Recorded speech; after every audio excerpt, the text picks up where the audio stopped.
The senior slayer failed to slay this old legend as the fight went to a decision, and it was definitely a boxing match of some sort if we were able to watch it, but we could barely even watch the fight from all the buffering. And I don't even know which one was better, the buffering or the fight itself, because honestly parts of it looked like Jake Paul was kind of not trying to knock out Mike Tyson at times. He wasn't as aggressive as we've seen him in other fights. Maybe he respected the power of Tyson, maybe he just respected Tyson as a legend. And can you imagine, there was a guy who spent like $2 million for like some kind of VIP package just to watch that in the arena. But at least he didn't get the buffering that we all did, right? At least the fight didn't pause and freeze. That was the most annoying thing in the world because we watch fights all the time. We hardly ever have these streams freeze, right? Multiple times during the fight. It made me even more annoyed before the fight even started. For it to happen during the fight as well. I was about to log off and continue watching Penguin or something. And I understand Netflix, it's, I think, their first live stream for any sporting event, so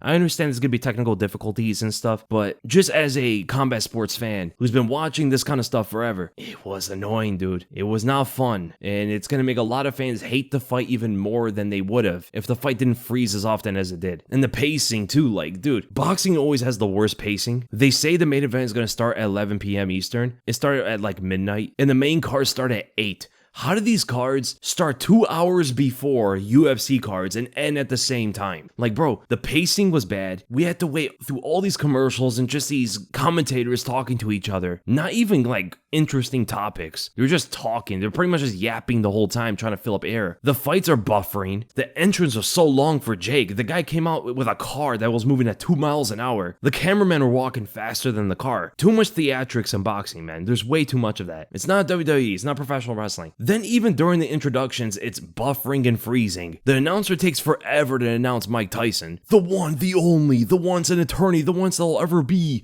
baddest man of the... Like, bro, come on, man. You're glazing him in front of everybody. Even Tyson was probably annoyed of it. He's like, yo, let me fight already. Finish your introduction. Everyone knows Mike Tyson. And then during the fight, there's buffering. The rounds are 2 minutes. The breaks between rounds are 1 minute. Playing commercials in between rounds and pay-per-view main event, which is another thing we never see. It breaks the immersion. Like, we're in the fight when we're watching it, We're zoned in. And then they start playing commercials. Like, oh, okay. Like, they're giving us every reason to stop watching that fight. But we bought it, so might as well watch the whole thing, right? And I've been talking about, like, the production of it. I've been talking about the pacing of it more than the fight itself. Because honestly, the fight itself, what is there to really say? There's not much to say about it. Jake carried him, kind of. He landed some shots. Mike Tyson showed a good chin. Tyson landed a couple of his own, but nothing really that clean. Tyson was old. Who would have thought, Tyson showing some good defense, even though, has declined, but good enough to make his way into a decision, not get knocked out, even for the shots that he ate. It was mostly jabs and right overhands and right straights from Jake Paul, a couple left hooks, a couple uppercuts. It looked like Tyson tried to bait him into a left hook counter, but he was just way too slow. And even when he threw it from distance, he wasn't fast enough to get close to Jake with that punch to land it. There was an obvious speed difference, which correlates to the age difference. So, cool fight. Let's not do that again,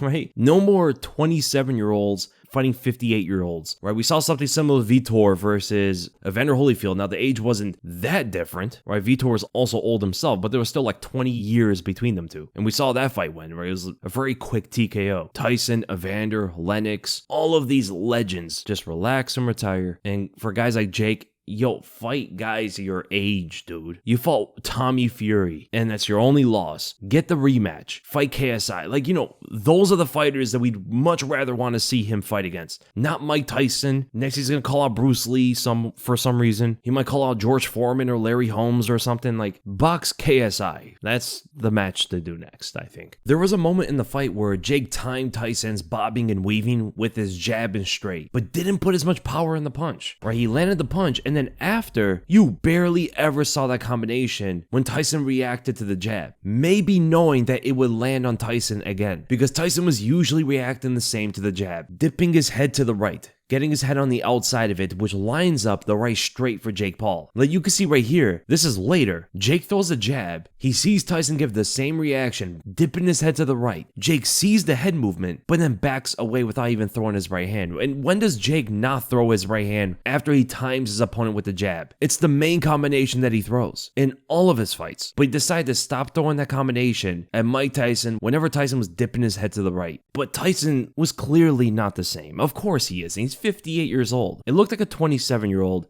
versus a 58-year-old. That's exactly what the fight was, and that's exactly how the fight played out. Tyson's knees were absolutely shot. There were moments where, like, he could barely move in the ring. He had good defense, though. So even though his abilities as a boxer, of course, declined over all these years, his defense was still good enough to slip and block some of the punches from Jake Paul, slipping his head on the outside of them, guarding on some of the punches, even when Jake was trying to land, right? Some of Jake's punches, he was throwing hard, and some of those punches even landed on Tyson, and Tyson was able to absorb some of them, right? Didn't get knocked out. Looked like he got stunned a couple times, but that was the most impressive thing about the fight. The fact that Tyson was able to go to a decision. Whether Jake Paul was carrying him or not, he did throw some power punches for the knockout. But we do have to remember that they were 14-ounce gloves, so essentially almost sparring gloves. 2-minute rounds. It was a silly fight. It was a silly fight going into it. It was a circus, and it was a circus when we watched it. Technically, nothing of note, like nothing impressive from Jake Paul, honestly. He was supposed to starch Mike Tyson. That was the expectation for him being